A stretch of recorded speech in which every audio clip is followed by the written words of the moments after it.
지난달에가 챗GPT 관련 이제 신청을 한 330명이 했고요. 실제 참석은 무적은 제가 안 씌웠는데 어쨌든 들랑달랑 하면서 계속 유지된 건 한 120, 30명 유지가 됐던 것 같아요.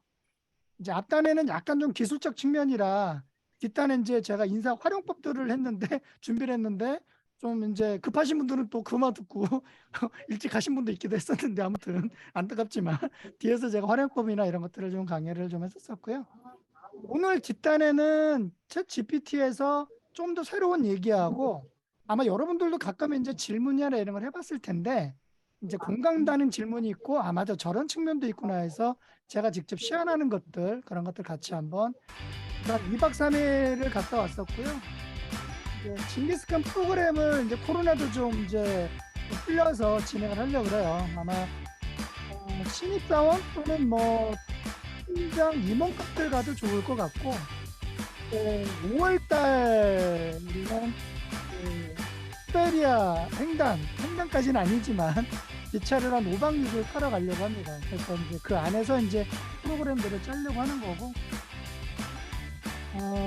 팸투어 개념으로 갔다 온 거예요. 실제 이런 것들이 교육적으로 어떤 인사이트를 줄 거냐 해서 직접 확인하려고 갔는데 시설이나 뭐 와이파이나 이런 것들은 큰 무리가 없어 보이고 이제 제가 하나 계획했던 건 요 자리에서 장비 들고 가서 온오프라인을 생중계로 한번 몽골에서 진행을 한번 해볼까 뭐 그런 생각도 한번 했었습니다. 그래서 뭐 이런 것들 뭐 추가적으로 또 프로그램들 나오면 또 여러분들하고 공유하고 뭐 그런 시간들을 좀 가져보도록 하겠고요.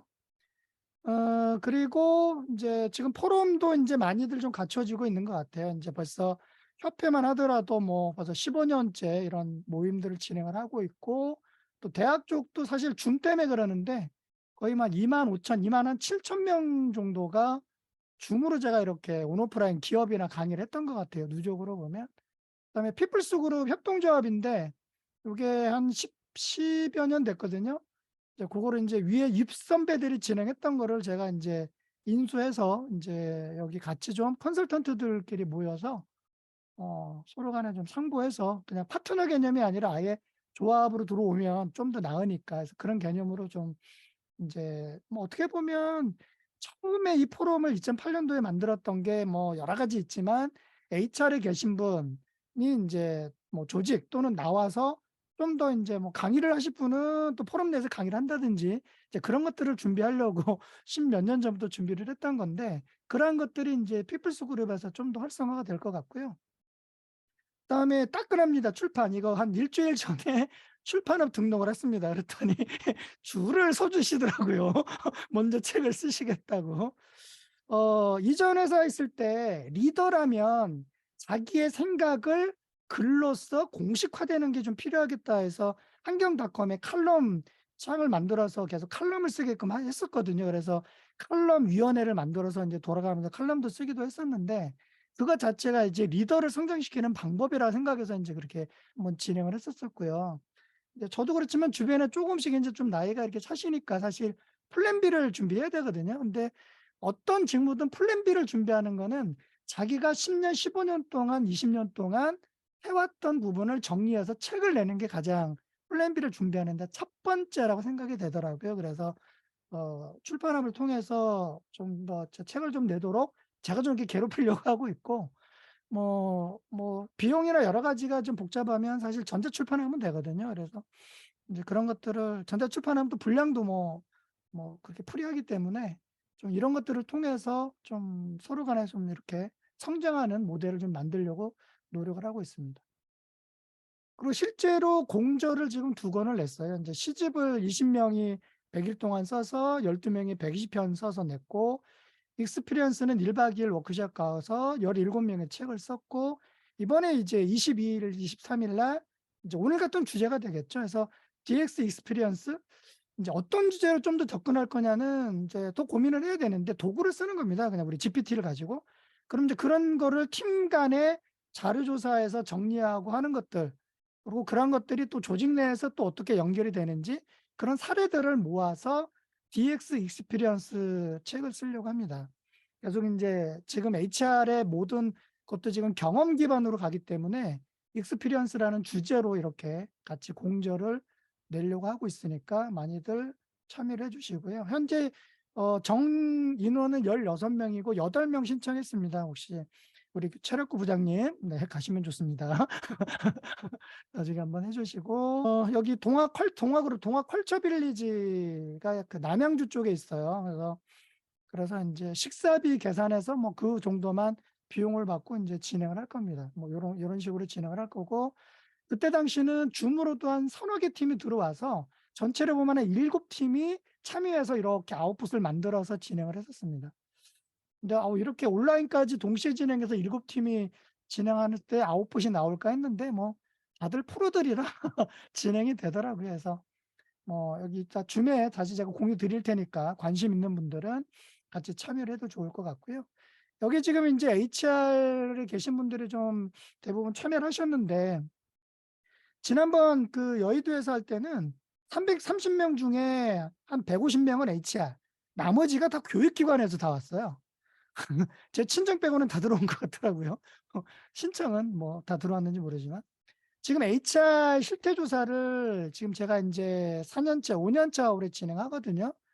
그래서 300 세를 좀 목표로 하고 있는데, 그럼 여기 계신 분들 좀 많이 좀 지원을 해 주시면 결과물들은 제가 PDF로 만들어서 보내고요.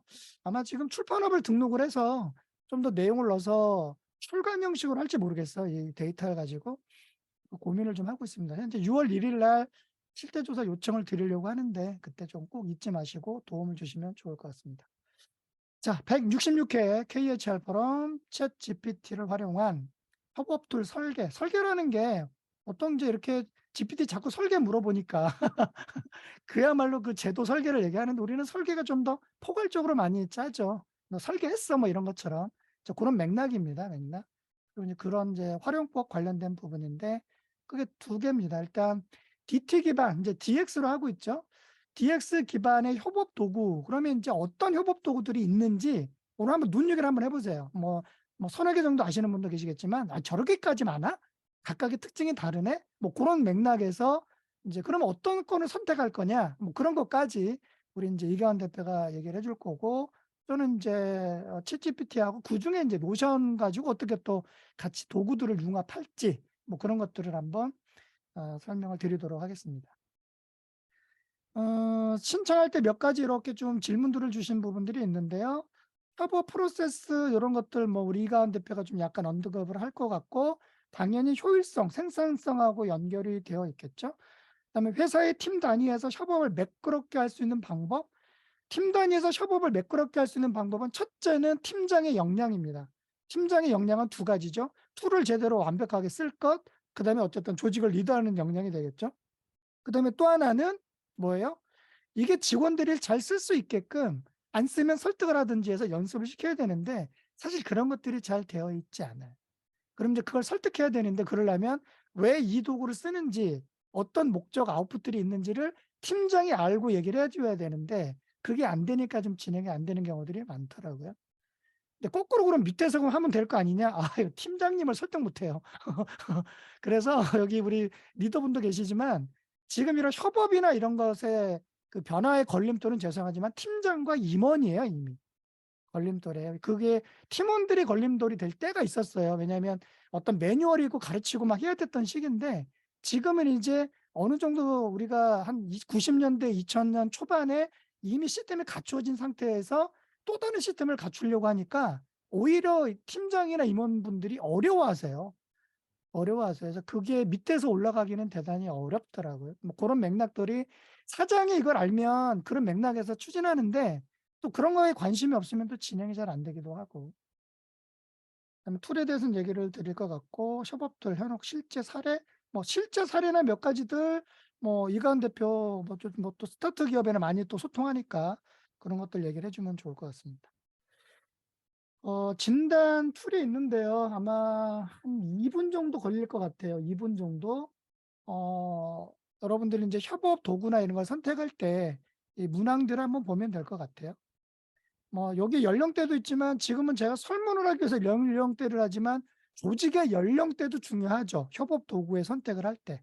좀 더 직관적이냐, 좀 또는 이제 업종에 따라서는 난이도가 높은 거를 써도 되느냐 이런 것들이 있겠죠. 부서마다 테크를 하라고 그러네? 그럼 부서마다 도구가 다를 수 있다는 얘기예요, 벌써. 또 직급, 또 수행 업무 등등 질문이 좀 몇 개 있네요. 그다음에 협업 툴을 또 안 쓴 분들은 적절하게 쓰거나 체크를 하거나 기타 상황에 넣어 주시면 될 것 같아요. 자, 잘 안 되는 이유가 조직 문화로 보네요. 그죠? 결국은 여기에는 또 시간차도 있잖아요, 사실. 협업이 하는 이유는 빠른 시간 내에 서로 간에 소통해서 아웃풋들이 나와야 되는데 누군가가 그걸 뭉개고 있거나 또는 협업의 아웃풋이 그닥, 그죠? 뭐 여러 가지 이유가 있을 텐데 어쨌든 인제 그런 거를 사실 우리는 퉁 치고 갈 때 조직 문화로 가잖아요. 그걸 미시적으로 갈 수가 없으니까.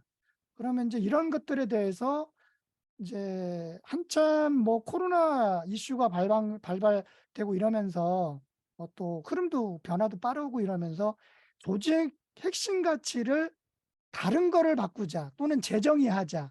그런 걸 통해서 조직 문화를 재구축하자 이게 있었고 그러니까 인사 제도도 다시 재구축하자 해서 재구축이 많았거든요. 그러고 보면 코로나든 지금이든 조직 문화나 여러 가지가 계속 이전 거를 그대로 물론 강점이 있어서 쓰는 건 무리가 없겠으나 무언가가 삐걱거리고 있는데 그대로 쓰고 있다면 문제가 좀 있는 거겠죠. 그런 사항들이 이미 많은 기업들이 그런 변화에 맞춰서 노력을 하고 있으니까. 오늘 주제를 다루는 것도 이제 그런 게 될 테고요. 그다음에 여기 나왔네요. 확실히 나왔네요. 협업 도구의 부재 미숙련에 아까 제가 말씀드린 대로 첫 번째는 리더에 있어요. 우리가 인제 핵심 가치를 할 때는 탑다운으로 했다가 '아니구나. 개인의 존중이 필요하구나.' 해서 바텀업 개념으로 갔거든요. 그런데 도구는요. 이건 탑다운이에요. 사장이든 회장이든 임원이든 리더가 먼저 쓰고 써 보자 해야지 밑에선 절대 안 올라가요. 왜냐하면 밑에서 그걸 팀장을 리더를 설득해서 안 쓰던 도구를 쓰게끔 하는 거는 대단히 어렵거든요. 어렵거든요. 그래서 고게 되게 중요하더라고요. 담당자분들 만나보면 사실 좋은 협업에 대해서 끊임없이 고민을 하고 계시는 것 같아요. 특히 조직이나 구성원들이 갑자기 늘어났거나 또 업무 분야가 확장되는 상황, 그리고 신사업이 진행되거나 담당하는 거래처가 많아지는 경우에는 이런 이제 협업들을 더욱더 고려를 하고 계시는 것 같고요. 이에 따라서 몰려드는 업무량과 다양한 사람들, 팀원 간의 커뮤니케이션, 그리고 정보와 자료들 때문에 이 중요한 일을 계속 쌓이거나 놓치게 하는 경우가 굉장히 많이 있는 것 같습니다. 그리고 최근에는 비대면과 대면이 공존하는 그런 업무 체계를 가지고 있다 보니까 이 다양한 이제 구성원들의 관리도 굉장히 어려워하고 계시는 것 같습니다. 이제 그래서 최근 대안으로 생겨난 도구가 협업 툴인 것 같고요. 근데 이 협업 툴을 사용을 한다고 해서 반드시 업무의 효율이 무조건 좋아지는 것은 아닌 것 같습니다. 이미 도입을 해서 사용하고 있는 기업분들 중에 대부분이 이제 이 사용이 너무 불편하거나 아니면 활용도가 굉장히 낮거나 또 기능이 어려워서 아니면 이렇게 하다 보니까 오히려 일이 하나 더 생긴 것 같다라는 이유로 이게 중간에 그 도입 이후 중단을 하시거나 아니면 아예 도입을 안 하시는 경우도 있으시더라고요.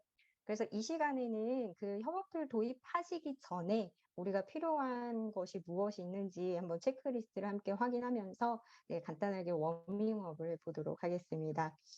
많이들 질문하시는 5가지를 한번 뽑아왔습니다. 이게 곧 저희가 협업 툴을 선정하기 전에 이제 필수로 체크해야 할 부분인 것 같기도 하고요. 도대체 이 사람들이, 기업들이, 팀들이 왜 협업 툴을 계속 찾고 있는가? 그리고 그 효율적인 협업에 과연 이 협업 툴이라는 게 도움이 될까?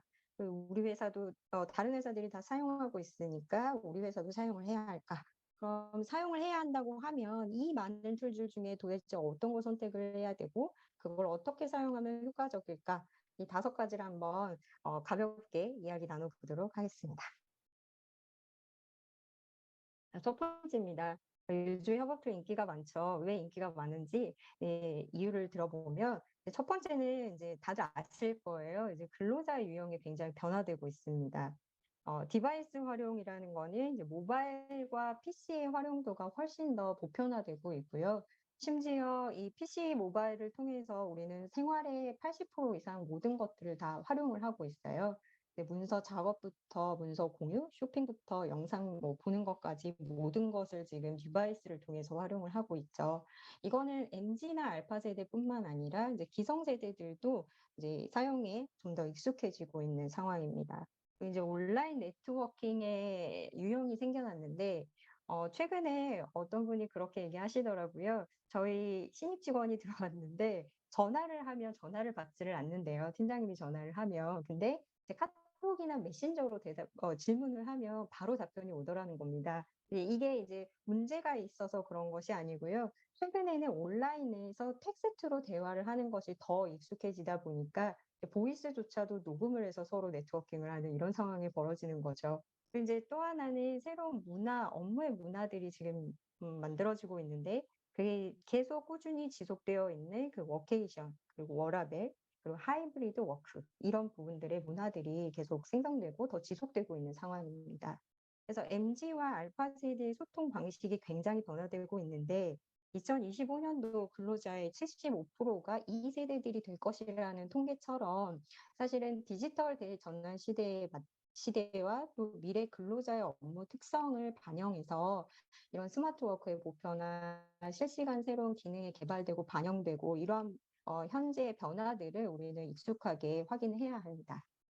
두 번째는 이제 이런 업무들 사이에서 소통 채널이 굉장히 변화되고 있는데 사실 이 변화 단계가 굉장히 빠르게 변화되고 있는 것 같습니다. 아날로그라는 걸 이제 저희가 프린트해서 결제받고 하는 것들을 말을 하는데 이제 아날로그와 이메일로 업무들을 주로 진행을 하시다가 이제 관리 측면에서의 그룹웨어와 인트라넷을 사용하고 계셨죠. 그러다가 이제 메신저하고 SNS를 통해서 서로 메신저의 역할, 그러니까 소통을 하면서 업무를 진행하고 문서를 메신저와 SNS로 서로 공유하고 하는 이런 소통 채널들이 생겨났고 또 이제 코로나가 진행되면서 비대면으로 지금 저희도 줌을 통해서 그 교육을 하고 있잖아요. 그러니까 이런 채널들이 점점 더 많아지고 있었습니다. 그래서 주로는 메신저와 SNS 그리고 이제 공유 문서 채널, 뭐 스프레드시트라든지 뭐 문서 공유 채널이라든지 이런 것들을 툴을 많이 사용을 하다가 최근에는 이제 협업 툴하고 셀프 제작 솔루션 이런 부분들로 이제 채널이 점점 더 변화되고 있습니다. 협업 툴은 처음에는 일부 기능을 위주로 만들어진 협업 툴이 많았었는데 최근에는 올인원으로 한 협업 툴 안에서 모든 기능을 다 사용할 수 있는 그런 툴들이 생겨나기도 하고 그 툴에서 다른 툴들을 그 협업해 가지고 끌어와서 쓸 수 있는 예 동시에 쓸 수 있는 그런 툴들도 새로 만들어지고 있습니다. 셀프 제작 솔루션 같은 경우는 단계 잠시만요. 네. 셀프 제작 솔루션은 아까 그 설문에도 있었었는데 마케팅과 홍보하시는 분들이 좀 많이 사용을 하시는 거고요.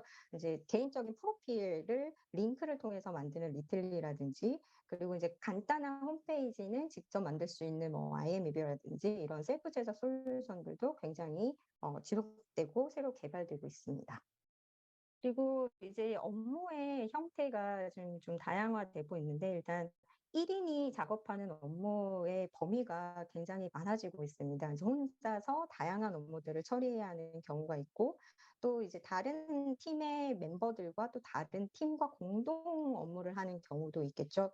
이제 팀장과 팀원으로서 뭔가 나의 지점과 나의 구성원들을 관리하는 경우도 있습니다. 근데 이렇게 하다 보면 사실 이제 업무의 과부하가 걸릴 수 있고 또 관리를 하는 데 굉장히 한계가 있을 수 있습니다. 또 가장 중요한 것은 이렇게 관리를 하는 상황에서 그냥 단순히 이메일과 SNS로 서로 공유를 하다 보면 그 안에 쌓이게 되는 정보들을 이제 저장하거나 다시 찾기가 굉장히 어렵습니다. 그래서 정보의 휘발성이라는 문제들이 좀 있어서 이제 협업 툴을 통해서 이런 부분들을 좀 해결하고자 하는 방향이 지금 보여지고 있고요.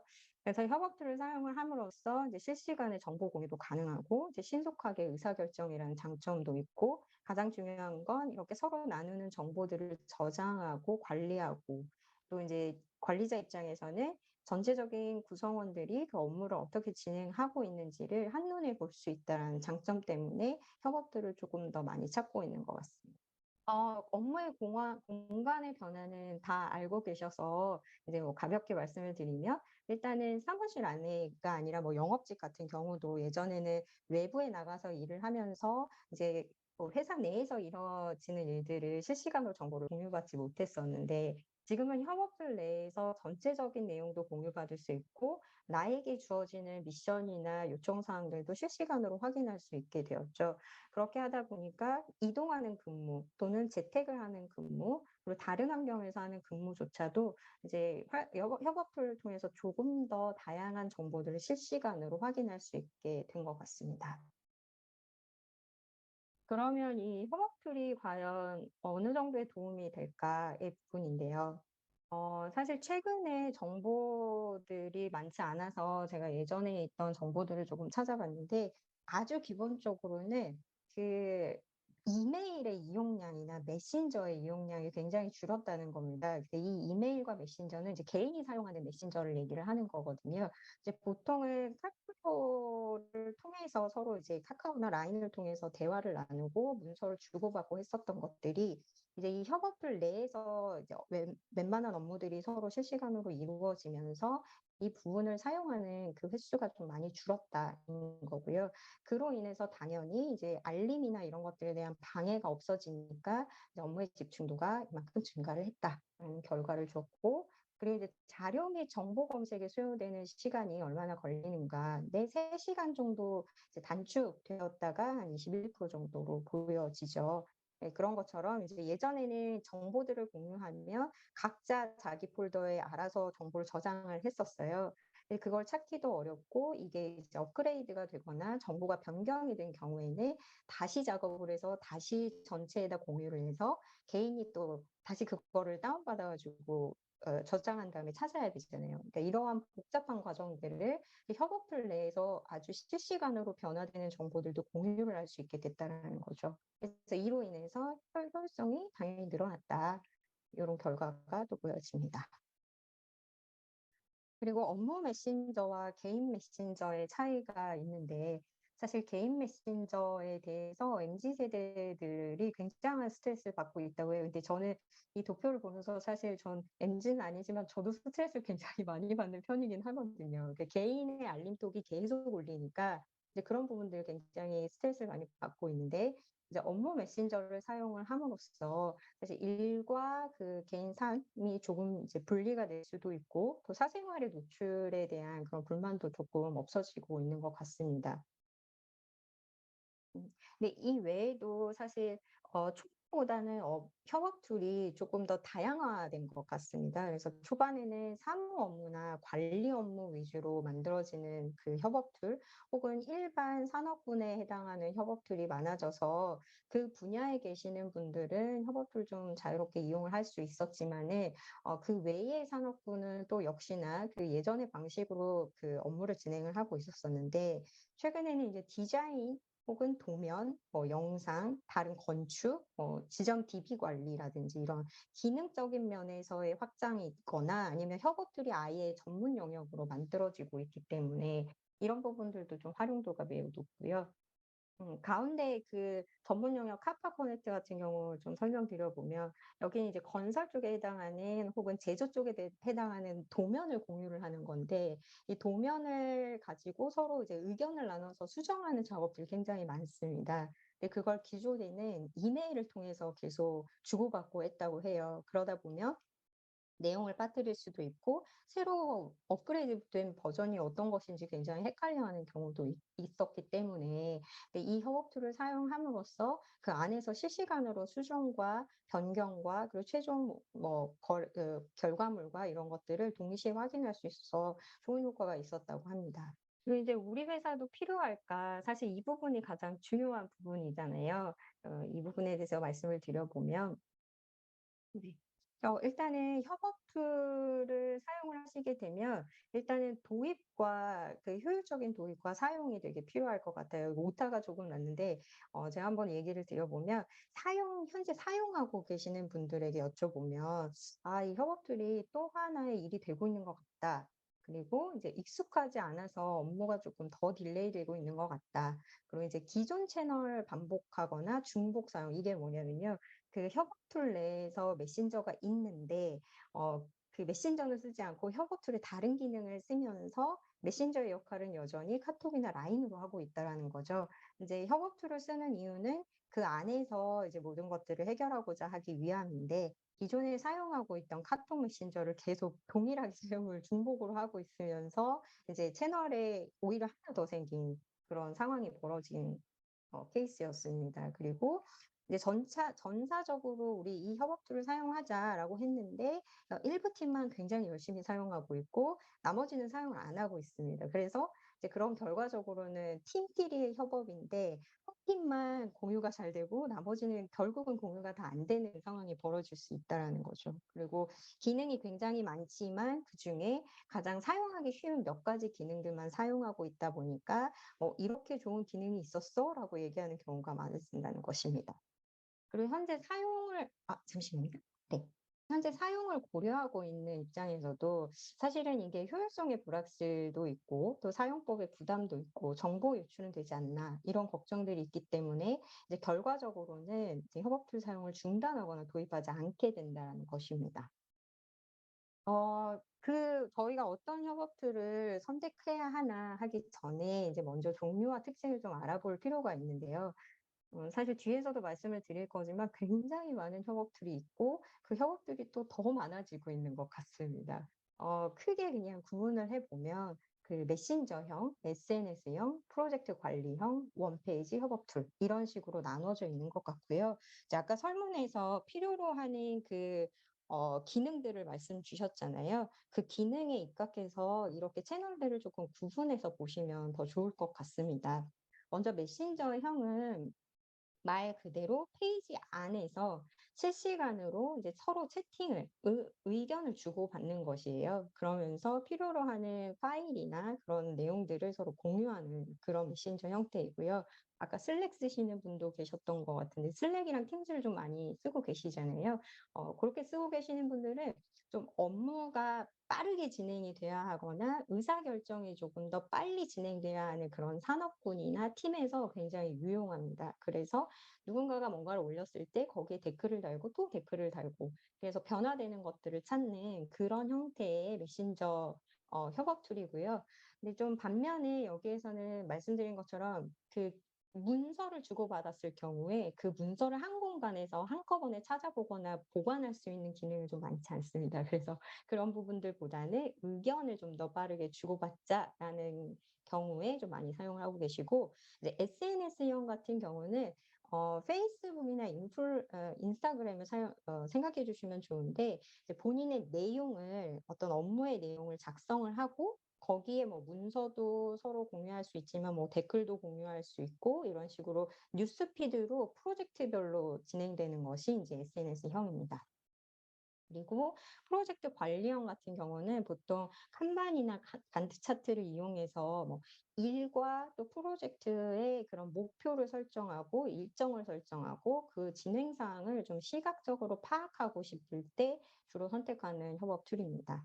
그리고 원페이지 협업들은 좀 문서에 조금 더 기반이 되어 있어요. 노션 쓰시는 분들이 굉장히 많으셨던 것 같은데 그런 문서 형태로 진행되는 그런 협업 툴을 이제 요런 문서 기반 협업 툴이다라고 말하고 있습니다. 굉장히 많죠. 네, 다 설명드리기는 좀 어렵고 이게 분야별 선호 협업 툴이에요. 아까 체크해 주셨는데 분야가 이게 맞을지는 잘 모르겠지만 이제 보통 이제 개발이나 디자이너 분들이 좀 선호하는 그런 협업 툴은 말씀하신 슬랙이나 컨플루언스, 피그마 이런 부분들이 좀 인기가 많고요. 그리고 이제 전반적으로 다양한 직군들의 경우에는 업무의 형태나 산업의 종류에 따라서 잔디, 플로우, 콜라비, 노션 뭐 요런 부분들을 조금 더 선호하고 있습니다. 그 외에도 말씀드렸던 멀티링크 서비스라든지 뭐 뉴스레터 솔루션 이런 것들도 같이 겸해서 좀 많이 쓰고 계시는 것 같습니다. 사실 여기에 나오는 그 협업들은요. 요즘에 그 해당 웹사이트를 가시면은 엄청 자세하게 잘 나와 있어요. 다만 이제 어떤 협업툴이 어떤 종류인지를 좀 한눈에 볼 수 있는 장표가 필요할 것 같아서 이제 만들어 드린 거고, 이 외에도 조금 자세한 것들은 그 해당 웹사이트 들어가 보시면은 이제 소개서로 아주 충분하게 다 설명이 되어 있습니다. 그래서 전반적으로 이제 한 장으로 말씀을 드리면 이제 협업 툴 도입을 위한 프로세스는 다음과 같습니다. 가장 중요한 부분은 이제 우리가 정말 '이거 써야 되나? 네, 써도 되나? 아니면 필요한가?'를 알기 위해선 사실 이제 현황 진단이 굉장히 중요합니다. 그런 현황 진단을 한 후에 '아 우리는 이런 것들이 좀 문제였다. 뭐 이런 것들이 업무 협업하는데 좀 어려웠다.' 이런 솔루션들을 도출을 해내야 하고요. 거기에 맞게 앞서서 설명드린 그 구성에 맞는 또 기능이 우리와 흡사한 그런 협업들을 선택하시는 게 중요합니다. 그 선택 뒤에는 이것을 어떻게 구성을 할 건지, 폴더와 카테고리는 어떻게 만들고 거기에 디자인은 어떻게 할 것인지를 좀 정하신 후에 이제 사용하시는 게 좋은데, 이제 대부분은 이거를 처음에 선정을 하시면 선택을 하시면 바로 결제해서 사용하시려고 하세요. 근데 그러시지 않으셔도 되고요. 모든 협업 툴은 다 이제 시뮬레이션 기간을 주거든요. 그래서 그때에 전사적인 것보다는 제 생각엔 협업을 가장 많이 하고 있는 팀들이 이제 스몰로 한번 이걸 사용해 보시고 거기에 대한 만족도를 통해서 전체를 도입할지를 결정하시는 것이 무엇보다 중요합니다. 근데 이 과정에서 가장 중요한 것은 그냥 팀원분들한테 "이거 다 한번 써 봐. 어때?" 이게 중요한 것이 아니고요. 이걸 도입하고자 하는 리더가 이것에 대해서 설계를 한 후에 몇 가지를 선정을 하셔서 그걸 이제 시뮬레이션 하는 것이 무엇보다 되게 중요하다고 생각합니다. 네, 툴을 선택해야 할 때 이제 하나씩 말씀을 드려 볼게요. 네. 체크리스트인데요. 사실 어 이걸 제가 그 신규 사업을 하시거나 아니면 이제 스타트업 분들이 협업이 너무 안 되셔 가지고 어려워하실 때에 이제 제가 체크를 한 후에 협업 툴을 도입을 하기 전 단계의 그 리스트업인데요. 이제 먼저 분야와 팀별로 이런 부분들을 체크하셔야 됩니다. 가장 중요한 것은 사실 이제 주요 산업 분야가 가장 중요합니다. 우리 디자인 회사인데 예를 들어서 메신저로 왔다 갔다 하면 사실 그 설계나 디자인 표를 보고선 해야 하는데 메신저 기능만 있는 협업 툴을 사용하시면 그런 것들을 공유가 굉장히 어려우시거든요. 그래서 보통 앞서서 말씀드린 것처럼 슬랙처럼 내용과 그 메신저를 같이 할 수 있는 것들을 사용하신다든가 뭐 아니면 플로우처럼 그 안에서 뭔가를 새로 공유하고 댓글 달고 수정할 수 있는 그런 부분들을 쓴다든가 하시거든요. 그래서 이제 이런 부분들도 가장 중요하고 이제 아래쪽에서 중요한 게 그 협업 시에 가장 현재 많이 사용되고 있는 기능이 뭔가를 파악하셔야 됩니다, 내부적으로. 우리는 보통 문서를 많이 공유한다. 우리는 일정을 많이 공유한다. 막 이런 것들, 이제 우리가 협업할 때 가장 많이 하고 있는 기능이 뭘까? 그리고 우리가 그 기능을 활용할 때 어떤 채널을 많이 사용하고 있나? 지금 이메일을 사용하고 있나? 아니면 메신저를 사용하고 있나? 이러한 부분들, 그리고 사용할 때 가장 불편한 점은 뭔가, 이런 부분들의 체크가 반드시 필요합니다. 그리고 웹사이트를 만들 때도 똑같은데요. 무엇보다 도입을 한 후에 구성원들이 사용하기 어려우면 문제가 있잖아요. 그래서 이제 우리 구성원들이, 근로자들이 어떤 형태인가를 먼저 체크를 하셔야 되는데, 일단 연령대와 근로자 수도 굉장히 중요합니다. 제가 아는 스타트업은 이세요. 그 총 직원이. 근데 그 세 분이 협업 툴을 사용하시는데 대화를 하지 않으시고요. 그 한 사무실에서 협업 툴로 대화를 나누고 계시는 거예요. 그러니까 예를 들면. 예, 그래서 이러한 부분들도 다 고려 대상이 되셔야 되고요. 근데 스타트업은 워낙 이제 구성이 작으니까 그럴 수 있지만 큰 기업으로 생각했을 때에는 팀별 인원이 또 다를 수 있잖아요. 그리고 다른 팀과 어떤 협업을 하고 있는지도 굉장히 중요하고, 그래서 이제 그 근로자들의 테스트가 좀 필요하고요. 개인적으로는 그 근무 시간과 근무 형태, 뭐 예를 들면 출장이 잦은 팀이 구성원이다. 뭐 재택을 하는 구성원이다. 그 재택 비율이 우리 구성원은 몇 프로가 얼만큼 많다. 뭐 등등 이제 이런 부분들을 좀 체크를 하시는 것이 중요할 것 같습니다. 그리고 가장 중요한 건 직급과 직책에 따라서 어떤 협업을 하고 계시는지, 어떤 역할을 하고 계시는지에 따라서 이 협업 툴을 또 선택을 하시는 것이 좋거든요. 그래서 그런 부분들의 체크가 필요할 것 같습니다.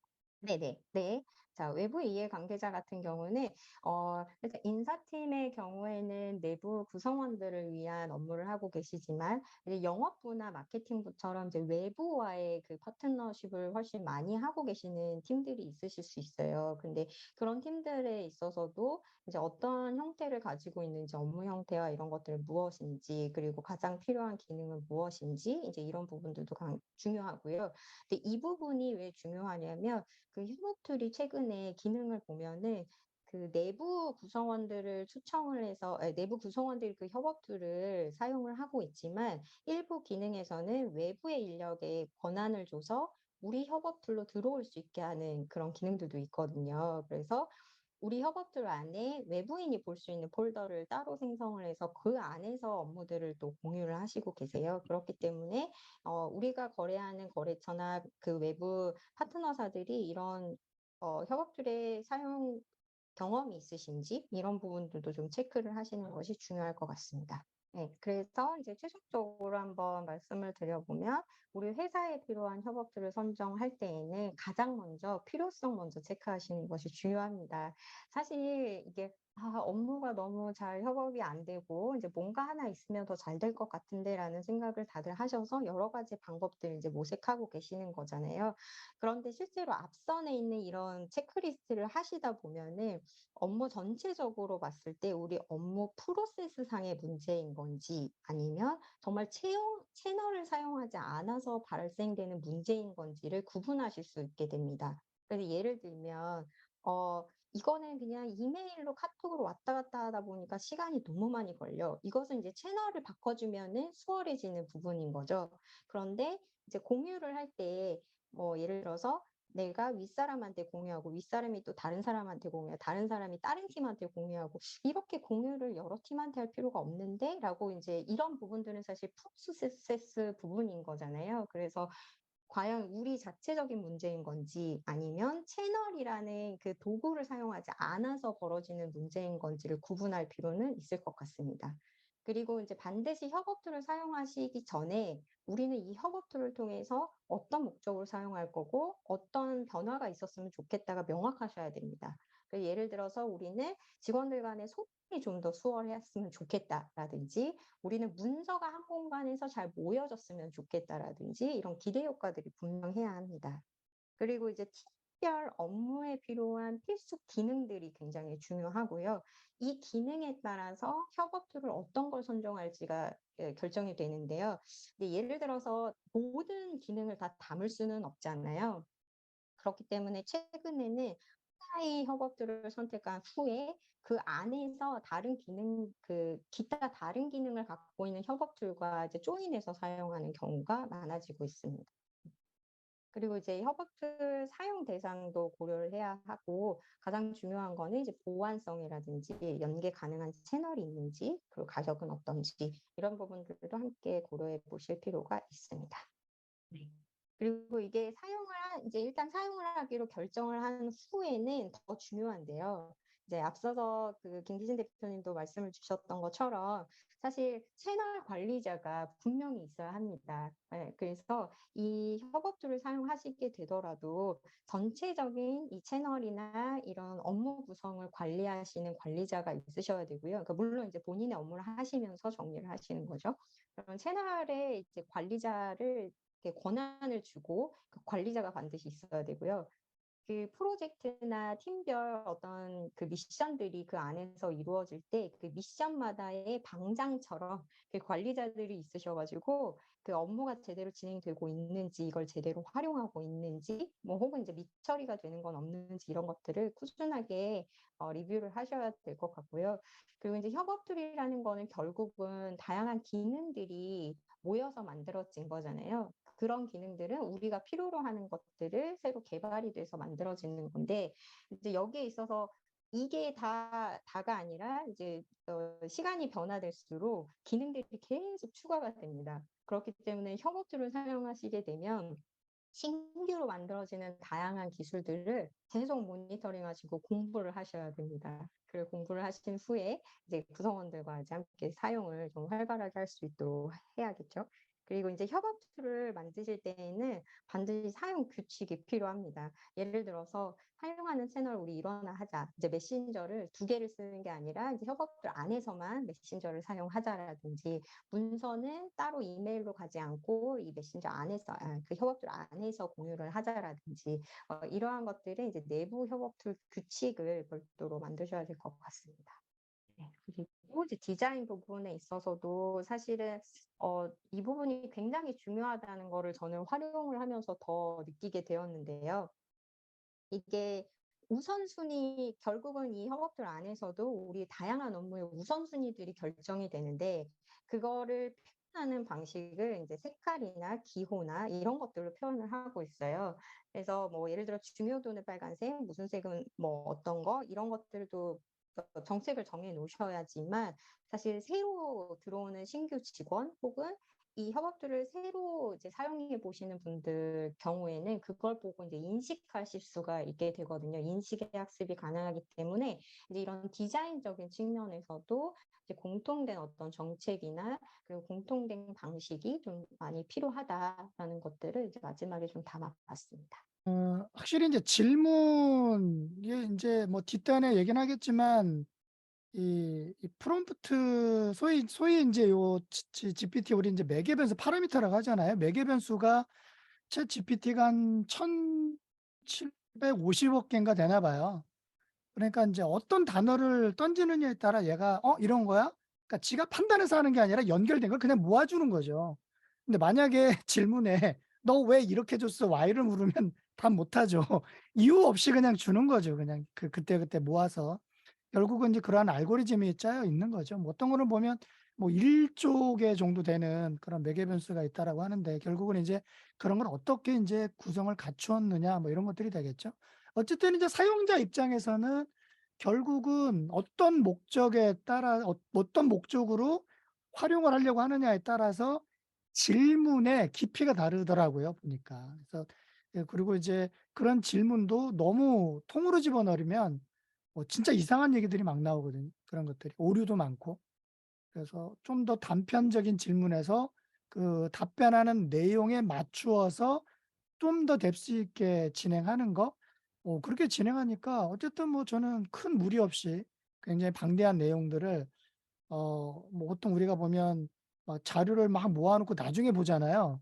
근데 얘 장점은 자료를 어쨌든 인제 얘가 찾아주면 그걸 다시 분석하고 질문을 하니까 그 자체가 계속 학습이 되더라고요. 보통 뭐 논문 쓴다 그러면 잔뜩 PDF 모아 놓고 보지도 않고 막 진행하잖아요. 근데 그런 것들이 무언가 채팅이지만 이제 일반적 채팅하고는 좀 다르기 때문에 학습과 성장이라는 개념에서는, 우리 인제 HRT 입장으로 봤을 때 '학습과 성장이라는 개념에서는 굉장히 좀 파워풀하지 않나?' 뭐 그런 생각이 들어요. 뭐 말 그대로 인제 뭐 까맣든 하얗든 이 바탕에다가 그냥 뭐 글씨 몇 개 사실 치는 거잖아요. 저는 이제 여기 그 프롬프트 진이라고 있습니다. 프롬프트 진이. 인제 그런 걸 쓰면 저는 이거를 번역해서 물어보고 번역해서 번역 결과가 나와요. 뭐 이걸 아는 분도 계시지만 모르는 분이 이걸 계속 쓴다라고 보면 '아니 난 영어가 되니까 난 영어로 칠 거야.' 뭐 상관없지만, 한글로 물어보고 한글로 답하면 얘가 한계가 있고 오류도 많고 늦어요. 그런데 영어로 물어본 거를 다시 번역하면 빠르거든요. 오역도 덜하고. 그래서 인제 여기 보면 프롬프트 진이가 자동으로 번역을 해 드릴게요 이렇게 나와요. 사실 이것도 인제 그 확장 프로그램을 깔면 되는데, 이게 어젠가요? 어제만 해도 이렇게 번역해서 보기가 있었는데 오늘 아침에 봤더니 바뀌었더라고요 밑에. 자력 번역으로. 그래서 자동 번역을 눌러줘야 요게 이렇게 나오는 거고요. 클릭이 다 달라요, 클릭이. 또 뭐 눈여겨 보신 분도 계시지만 이거 핀도 있죠, 핀. 그러니까 여러 가지가 지금 탑재해 있는 거예요 이게. 탑재해 있는, 우리 자동차 사면 '우와 이 뭐야?' 했더니 '풀옵션이네.' 이런 것처럼 얘도 다 옵션이 다 있더라고요. 인제 그런 것들이 있습니다. 자, 어쨌든 인제 처음에 질문을 던질 때 그냥 우리가 흔히 질문은 확대형, 한정형 나누잖아요. 한정형 질문은 사실 우리가 의사결정용인데 뭐 그렇게 해도 되고, 다른 말로 표현하면 세부 질문? 그러니까 AI한테는 확대형 질문을 통해서 개괄적으로 답을 주는 걸 보고, 그다음에 가능하면 이런 거에 관련된 것들을 갖다가 그대로 따와요. 그대로. 얘가 번역을 한 거기 때문에. 예를 들어 팀 구성원이 상호작용하여 질문하고 설명하는 방법 이렇게 따오는 거죠. 그럼 이제 거기에 대해서 타고 들어가죠. 자, 이 얘기는 뭐냐면 단어가 두세 개라면 두세 개에 대해서 답변들이 나오잖아요. 그러면은 각각의 두세 개에 대한 답변이 만약에 다섯 개다 그러면 다섯 개에 대해서 여기에서 분절을 하게 되면 질문이 여러 개가 나와요. 그러니까 제가 그 지난달에 임원 MG 소통 과정에서 인제 진행을 할 때 임원들의 8대 역량을 뽑아 보려고 이 친구랑 8 시간을 했거든요, 8 시간. 8 시간 동안 질문을 안 쉬어 봤지만 그래도 한 300 개는 던진 것 같아요. 300 개를. 8 개를 뽑아 놓고 8 개에 대해서 또 질문할 거 아니에요. 계속 뽑고 그걸 또 소통 대화 방식으로 뽑아 보고 다시 요약하고 그 작업을 했는데 꼬박 8 시간 아침에서 저녁까지 했거든요, 그 사항을. 그 얘기는 뭐냐면 아까 제가 질문을 끊임없이 하려고 하면 어떤 일에 대한 목적성이 없으면 지속할 수가 없어요. 아까 우리가 협업 도구를 얘기했잖아요. 협업 도구를 썼을 때는 왜 이걸 써야 되는지에 대한 명확한 게 있어야 되는데 그게 실무자에서는 어려워요. 그거를 실무자가 일도 바쁜데 "아 좀 얘기 좀 해요, 팀장님."에서는 절대 안 돼요. 그래서 아까 어떤 도구를 디지털 도구를 쓰는 거는 리더가 하지 않으면 조직 내에 적용할 확률은 대단히 낮아요. 전반적으로 뭐 그런 업이 아니라면 그런 업이 아니라면. 그래서 지금 이제 그 까만 바탕에다가 어떤 질문을 할 거냐에 대해서 그냥 단순하게 뭐든지 첫인상이잖아요. 근데 첫인상에서 망한 사람들이 뭐냐면 '에이 뭐 대답이 이런 정도네.' 이걸로 끝나요. 근데 이게 끊임없이 물어보면 많은 것들을 물어볼 수가 있거든요. 제가 재밌는 거 하나 물어볼까요? 이런 것도 돼요. 인제 질문을 어떻게 던지느냐는 그 방식들이 있는데 자 제가 질문을 뭐라고 할 거냐면 글로벌 시장 개척에 대해 아래 인물 나중에 이제 아래 위를 잘 쓰셔야 돼요. 위에서 얘기한 것 자 아래 한 거 정리해 줘 봐 뭐 이런 게 있는데 아래 인물의 그 글로벌 시장 개척 이거 먼저 주제가 있죠. 인제 거기에 인제 인물이 등장해요, 인물. 그러니까 질문의 영역이 여러 가지인데 인제 캐릭터를 가져온 겁니다. 어 정주영, 이재용, 최태원, 소크라테스, 징기스칸. 그러니까 브레인스토밍 막 뭐 할 게 아니라 이대로 물어보는 거죠. 그러면 인제 이 친구는 글로벌 시장 개척이 무엇인지를 찾을 거란 말이에요. 그런 거에 있어서 정주영 회장의 어록이든 이재용 부회장의 동선이든 그다음에 소크라테스가 얘기했던 뭐 윤리 등등 또 징기스칸의 도전 결국은 뭐예요? 이걸 딱 검색해 보면서 어떤 느낌이 드냐면 '야 우리 인간이 말은 역시 그 사람이 생각을 대변하는구나.' 이런 거예요. 또한 그 사람의 행동은 그 사람의 말과 행동에서 다 드러나는 거죠. 그러니까 이것도 문장을 보면 읽어 볼게요. 정지용 회장. 글로벌 시장은 이제 정의 내리는 거죠. 그러니까 글로벌 시장 정의를 뭘로 내리느냐 이거예요. 그러니까 단 질문을 할 때 그런 것들을 연습을 시키는 겁니다. 기술의 급속한 발전과 소비자 기호 변화로 인해 여기에 관심을 뒀다는 얘기죠. 자 분석을 이렇게 들어가는 겁니다. 이내 역동적이고 끊임없이 진화하는 시장 아마 그렇게 현대를 운영을 하셨겠죠. 다국적 기업의 회장으로서 앞서가는 것이 우리의 책임이다. 그걸 책임으로 얘기했대요. 아마 얘기했던 거에 따올 확률이 높습니다. 그래서 경쟁력을 유지하기 위한 이러한 변화에 적응해야 된다. 자, 그러면 이게 뭐예요? 저는 여기서 질문 20개를 뽑을 수가 있어요. 정주영 회장이 얘기하는 다국적 기업은 무엇이냐? 정주영 회장은 왜 이런 기업 경영의 핵심이 책임이라고 했느냐? 그럼 이제 그런 내용들에서 다 뽑아지는 거죠. 그런 사항들이. 그러니까 이게 무서운 게 뭐냐면 이런 거를 구글에서 자료를 찾고 분석하고 그런 액션도 어렵고 시간도 많이 들지만 이건 자기의 관심사에 따라서 계속해서 물잖아요. 자기의 관심사는 Y잖아요. 우리 HRD는 잘 알겠지만 Y는 자각이잖아요. 자아. 그죠? 자기 자아가 소통할 때 Y가 나오거든요. 누가 물어보라고 해서 하는 게 아니기 때문에 학습의 효과나 이런 게 굉장히 달라지죠. 자, 이재용 부회장 볼까요? 글로벌 시장은 전례 없는 성장, 확장의 기회를 보고 있대요. 자, 그러면 지금 반도체 시장이 어려운데 지금 여러 가지를 시도하잖아요. 현대는 로봇을 만들고 있고. 자, 그런 것들이 이제 확장성의 기회를 갖는 또 다른 뭐 그런 것들이나 이런 것들도 있겠죠. 소크라테스 가볼까요? 집단적 가치와 욕구라는 게 있네요, 여기에.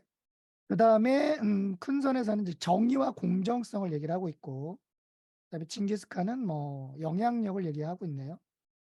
또 강력한 도구, 갈등 경쟁의 원천, 이런 거네요. 부를 축적하는 강력한 도구지만 갈등과 경쟁의 원천. 징기스칸 스토리 보시면 본인 뭐 자기 뭐 궁전도 없잖아요, 자기는.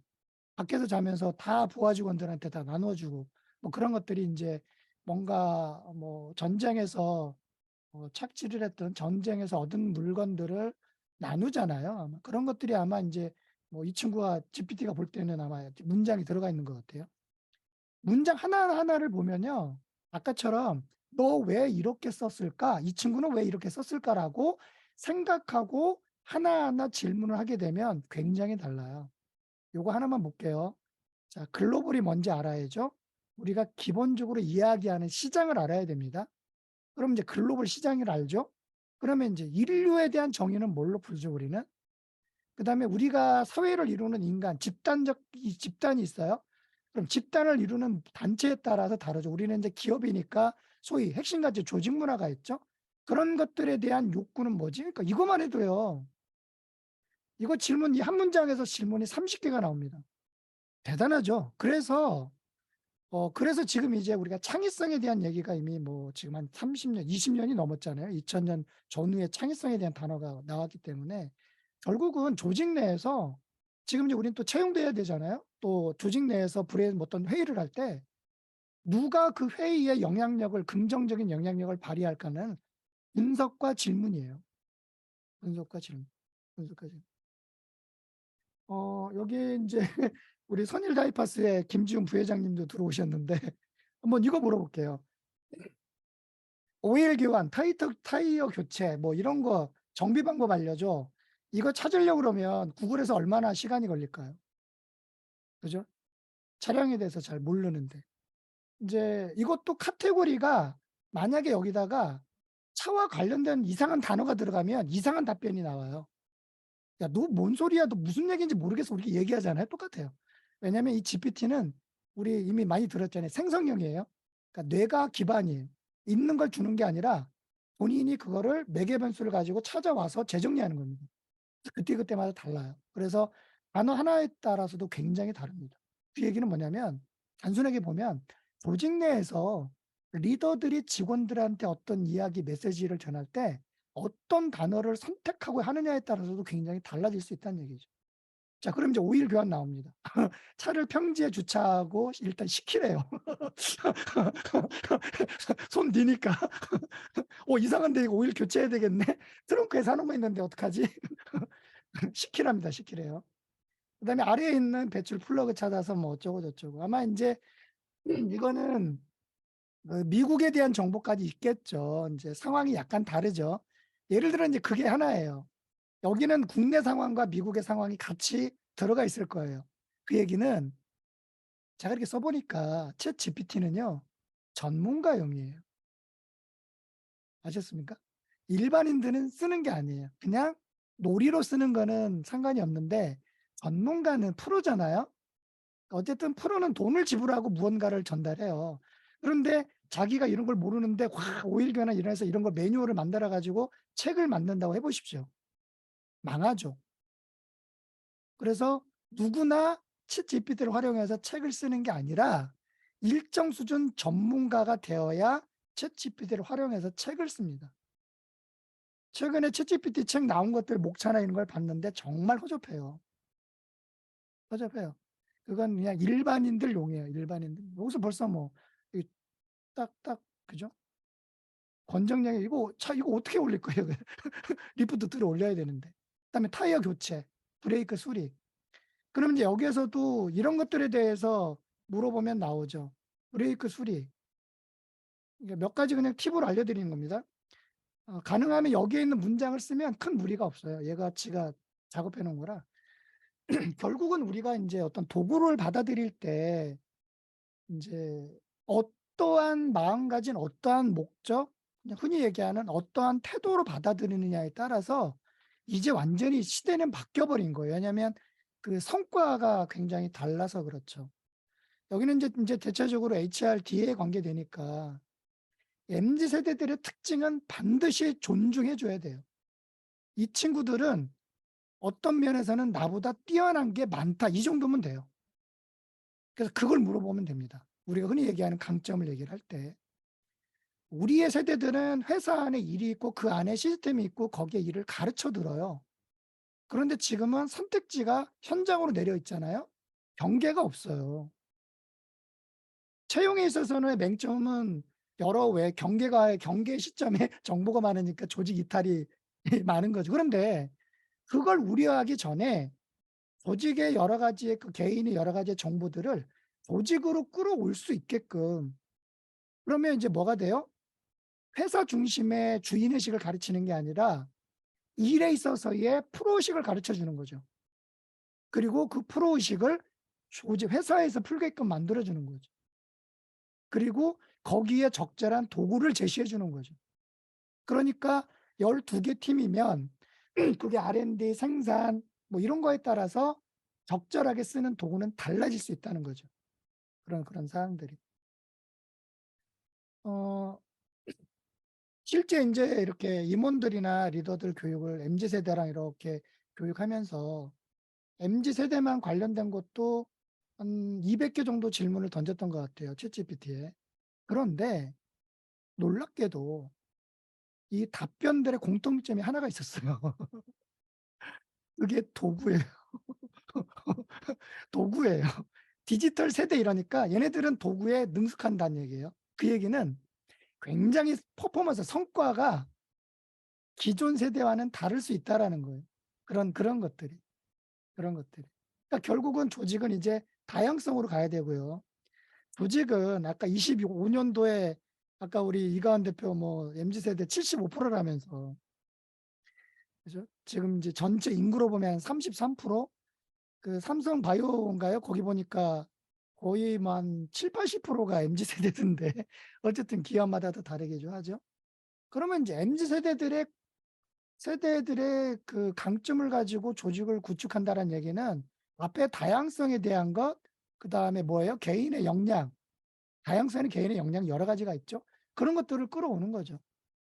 그리고 이제 조직 문화도 야, 우리는 무조건 열정이야 해서 열정으로 때려잡는 게 아니고 각 부서마다 좀 더 도전하거나 좀 더 미세하거나 또는 경우에 따라서는 팀장에 따라서 조직 분위기가 다르잖아요.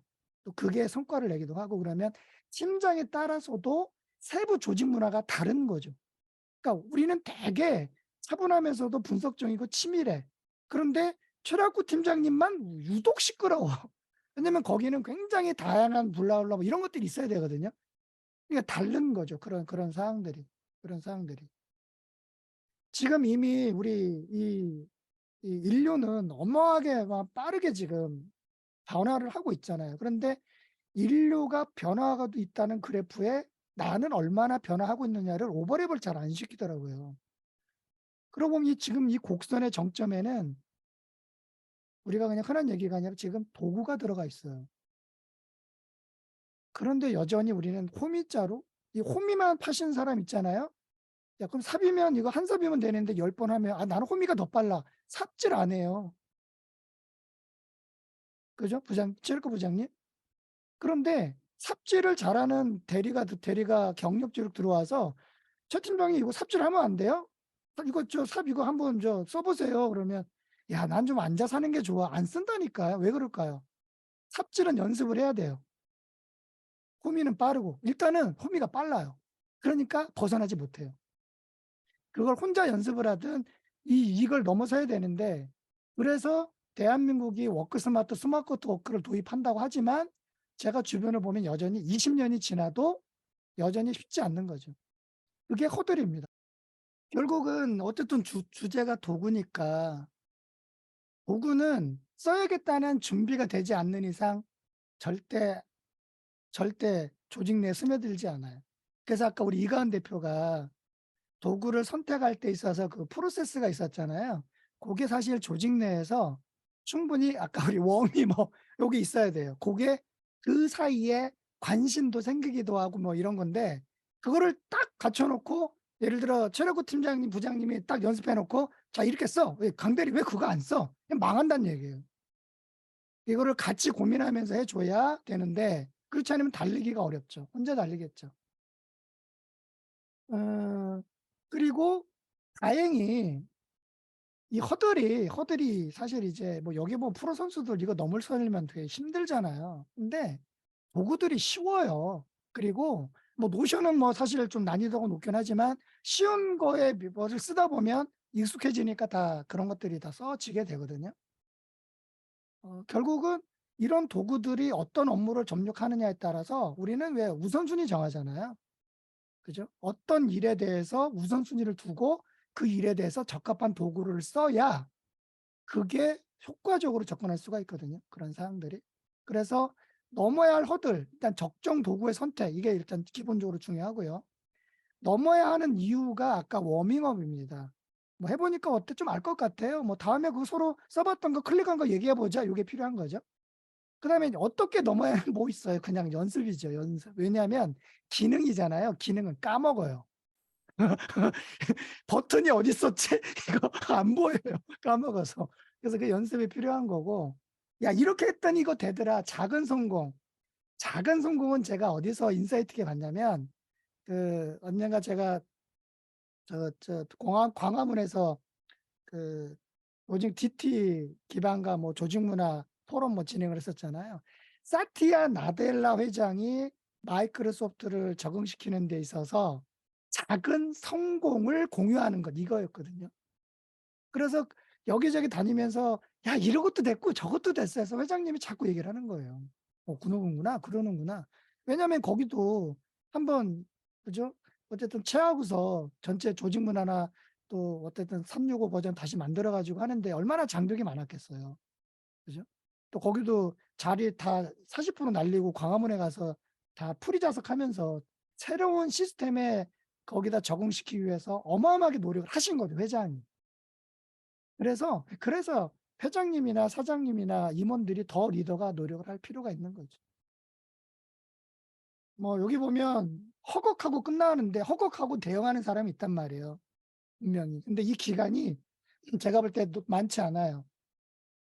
AI 진화 25년을 얘기를 하는데 잘 모르겠어요. 지금 보면 23, 25년 얘기하거든요. 자꾸 땡겨지잖아요.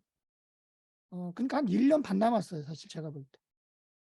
그러니까 1년 반 안에 이런 AI든 이런 어떤 협업 도구든 협업 도구라는 건 뭐냐면 이것저것 기능을 굉장히 짧은 시간 내에 여러 사람이 해서 10시간을 할 거를 3분에 끝난다는 얘기예요. 그러니까 그게 적응이 된 조직과 제가 줌 얘기할 때 그런 것들을 해서 줌이나 이런 걸 통해서 적응하는 기업이 만약에 내년 말 1년 후에 기업이 어떨지 한번 판가름이 날 겁니다. 막 줌 할 때 그런 얘기를 했었었는데 줌 코로나 터질 때만 해도 1년 동안 그냥 계속 기다린 회사들이 있었거든요. 그런데 한 3개월 지고 나서 새롭게 막 바꿔 사는 경우도 있었고 저 같은 경우는 딱 한 달 줌 연습해서 그거 저 책 쓰고 뭐 등등등 해서 나름대로 인제 적응을 했던 건데 결국은, 결국은 여기서 이게 어려운 게 뭐냐면요. 기존의 시스템은 "하라면 해." 해서 계속 푸시하고 얘기해 주고 하니까 조직 문화가 정착되는 듯 이랬거든요. 그런데 지금은 개인의 선택지가 많기 때문에 그 사람의 그죠? 의사결정을 존중해 주지 않으면 안 돼요. 그 사람의 생각을 끌어주지 않으면 안 되더라고요 이게. 못 넘더라고요 벽을. 그래서 굉장히 Y에 스팅크에 집중된 교육들이 진행을 해야 되죠. 지금 우리는 아까 신입사원 교육들인데 결국은 인제 이전 세대보단 분명한 건 그네들은 띵크가 굉장히 띵크는 뭐예요? 자기 생각 주도성을 얘기하는 겁니다. 되게 강해요. 그거를 끌어내 주는 게 대단히 중요한 거죠. 그러면 우리가 조직 문화의 핵심 가치를 이야기하기 전에 오리온은 왜 존재 우리 그건 인제 미션이잖아요. 어찌 보면 핵심 가치나 전략이나 경영 방침을 외우게끔 하는 거보다 소위 존재 이유, 오리온의 존재 이유를 통해서 공감을 시키는 게 아마 더 효율적인 교육이 되지 않을까 그런 생각이 들기도 하거든요. 왜냐하면 그래야 물고기가 튀는 거는 본인이지 튀라고 넘어가지 않아요. 넘어가지 않아요. 제 프로필이 매주 바뀌어요. 프로필이 매주 바뀌어요, 그냥. 내가 오늘 얘기했다면 그게 또 바뀌어요. 그리고 그거 1시간 하면 그거 가지고 뭐 바로 뭐 어쨌든 강의하거나 돈을 벌어오니까 계속 바뀌어요. 이제 화가는 어려우니까 지금 10년 계획 잡고 지금 그림 연습을 하는 거고. 줌은 지금 이게 작년에 카운팅할 때 한 25,700명까지 카운팅하고 말았는데 어마어마하게 들어온 거죠.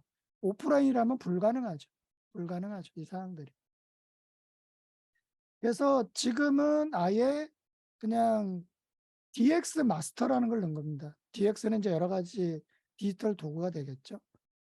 이제 조직에서 리더가 상호, 수평으로 소통하는 거에 가장 기본은 도구예요. 아까 얘기했듯이 도구적 소통이 되니까. 효율적, 효과적, 생산적으로 소통하는 방법, 도구가 있어야죠. 그거를 이제 기본으로 리먼 팀장 체육교육 영어 분야로 나뉜 거고요. 대학 쪽은 지금 다음 주도 제주도 다음 주 저녁에 CEO 특강하고 그 또 밤에 마지막 비행기로 제주도 가서 강의하고 스케줄들이 이 이슈로 굉장히 많이 잡혔어요. 이 이슈들이. 결국 한번 봐야 돼요. 내가 어떤 도구를 쓰고 있나. 변화된 시점에 어떤 도구를 쓰고 있나 자기 점검이 필요하죠. 그걸 하지 않으면 1년 반 후에는 이 AI나 이런 것들이 파트너가 아니라 적이 되겠죠. 적이 되겠죠. 이런 사항들이. 분명한 건 아까 도구라고 그랬잖아요. 지금 도구가 이 변천대로 보면 돌도끼든 창이든 그죠? 이제 컴퓨터가 됐든 이제 그 시대에 맞는 도구가 있어요. 근데 잘 보세요. 지금 시대에 맞는 도구가 있어요. 그건 이미 인지는 하고 있단 말이에요. 근데 그걸 내가 쓰고 있느냐, 여전히 지금 창문 갖고 지금 수렵 활동을 하고 있느냐는 이게 좀 섞여 있어요, 지금. 어쨌든 오늘 주제는 AI니까 정보 접근 상상 초월합니다. 아까 제가 얘기했던 것처럼 분석. 분석은 아까처럼 제가 소크라테스 입장에서 얘기해줘. 그걸 누가 얘기해줘요? 그죠? 이제 그런 것들에 대해서 그런 자료를 잡아서 시각을 알려주기 때문에 이거는요 이건 상상을 초월하는 거예요. 많은 이런 거 분야에서 이렇게 하고 있는데 만약에 아리스토텔레스라면 어떤 생각을 할까 그걸 보고 내가 놓친 게 있네. 그 질문을 가지고 거기서 질문거리를 잡아서 다시 질문해줘요. 굉장한 내용이 나옵니다. 그러니까 탁월한 의사결정을 내릴 확률이 높죠. 그러면 지금은 소위 임원들은 이런 거에 굉장히 연습이 돼야 돼요. 임원들은. 그러면 이제 어때요? 이제 업무 속도가 벌써 달라지죠. 이런 것들을 기본적으로 조사해서 접근하는 거하고 다르죠. 아까 여기 이제 선일 바이파스는 자동차 특수보트 너트를 이제 뭐 글로벌하게 이제 생산해서 또 최근에 코로나에서도 스마트 공장으로 다 바꾸셔서 굉장히 잘 나가는 회사 중에 하나인데요. 임원이 예를 들어 현장에 대한 거를 뭐 잘 모르신다. 이제 HR 쪽이라. 그럼 현장에 몇 가지 질문하면 그게 쭉 다 나와요. 그다음에 그 내용을 요약도 돼요. 뒤에서 알려드릴 텐데 챗 PDF가 있어요. 그러면 그냥 자료 검색해서 200페이지 되는 거를 PDF를 딱 넣어놓으면 얘가 그냥 요약해줘요. 200페이지를 요약해줘 버려요. 그러면 200페이지, 2000페이지, 2만 페이지를 제가 요약하는 거는 30분이면 됩니다. 그 도구 하나가 미치는 거죠. 세상에. 세상이 정말 바뀌었다니까요. 세상이. 그래서 지금은 자꾸 질문도 암기시켜요. 이거 안 돼요. 질문도 암기시켜요. 어디에서 뭐 질문 방법 이런 거 있잖아요. 그냥 한두 개만 보세요. 거기에 매몰되는 수가 있습니다. 우리 잘못 배우게 되면. 질문은 암기가 아니에요. 질문은. 끊임없이 Y하고 계속 그 질문을 타고 물어봐야 되겠죠. 우리가 보통 디지털 리터러시 얘기하잖아요. 결국은 디지털 기술을 활용해서 본인이 정보를 적절하게 탐색하고 블라블라 이런 것들이란 말이에요. 여기 보면 맨 아래 소통하고 평가하고 등등 통합하고 그 기본이 지금은 디지털 도구가 없으면 굉장히 뒤떨어진다는 얘기죠. 뒤떨어진다는 얘기죠. 그래서 챗 GPT에서도 정답에 대해서 여기 보면 정답이 더 주관적인 경우도 많기 때문에 개인의 경험과 관점 또는 가치 기반으로 판단하라고 돼 있어요. 정부. 그러니까 오류가 많아요, 이 친구. 그래서 AI는 정답을 주는 게 아니에요. 매스컴 보면 뭐 틀렸다 안 왔다 뭐 그러니까 구글이 틀릴 수 있는데 완벽하다는 전제하에 그러니까 지금 망한 거예요. 챗GPT는 나는 원래 틀리기도 해 이러니까 틀려도 그냥 쓰는 거고. 어떻게 보면 정보의 디테일하면 구글이 더 많은데 결국은 찾는 도구죠. 찾는 것. 정답을 찾는 도구죠. 그게 생성형이라는 단어를 이해를 하시면 되고요. 결국은 이제 전체로 보면 어떤 질문을 어떻게 하느냐가 아까 하나의 질문에 300개, 500개 질문이 연관된다 그랬잖아요. 결국 그렇게 가려면 그 질문 답변에 대해서 어떻게 분석할지가 되겠죠. 그 다음에 그걸 누군가에게 전달할 때 어디까지 다듬어서 전달할 거냐까지가 돼야 양질의 내용이 나오겠죠. 결국은 질문입니다. 뇌과학 기반. 뇌과학 뇌의 프로세스가 어떻게 되는지를 좀 공부하면 도움이 돼요. 기본적으로는 뭐 빠르게 말씀드리면 우리는 어떤 자극을 줍니다. 자극. 그러면 그 자극을 주면 자기가 그런 관심 분야라는 게 있거나 뭐 두려움이 있거나 어떤 경험치가 따라서 인지라는 걸 해요. 그런데 그때 좀 더 관심도가 높으면 인식, 씩 먹는 것처럼 인식 하나만 쑥 집어넣죠. 그럼 인식에서 끝나는 사람이 있지만 이 목적성에 따라서는 이해를 하려고 노력합니다. 그러니까 질문을 해요. 근데 그 이해를 하고 끝나는 사람이 있는데 전달자적 입장에서 그런데 그거를 자기가 무언가를 변화를 주려고 해요. 그럼 공감이 되죠. 공감의 정도에 따라서 거기에 준하는 행동이 유발되거든요. 그러니까 어떤 성과를 내는 데는 그에 맞는 행동이 유발돼야 되는데 안 했던 행동을 끌어가기 위해서는 지금처럼 커들이 굉장히 많아요.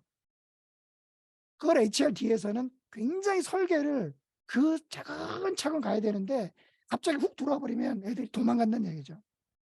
그런 것들이. 그래서 그게 좀 학습이 좀 필요해야 한다는 얘기고요. 그래서 챗 GPT는 이제 단계적 질문, 저도 하나씩 하잖아요. 단계적 질문이 필요합니다. 그래서 팩트를 찾아내는 게 그냥 이거 알려줘, 저거 알려줘. 그냥 툭 던져요.